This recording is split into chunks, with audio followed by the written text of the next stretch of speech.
On YouTube, I showed you how to make my bulletproof van braces just at home. Today, we're gonna focus on getting this level of polish that we have on these guys, despite them being able to stop many rounds of 9mm full metal jacket.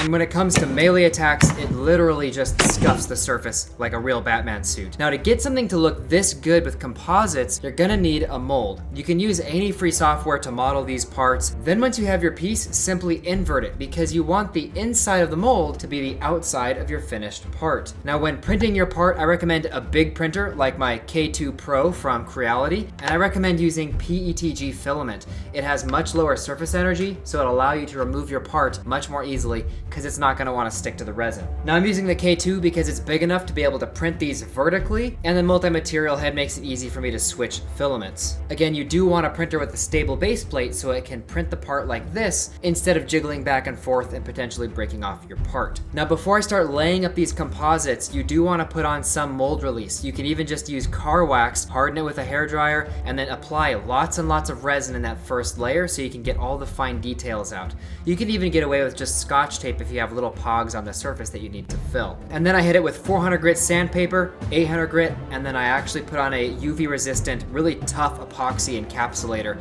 to give it that really shiny look. But as I said, YouTube goes over all of these details and even how to make the armor yourself, so check that out.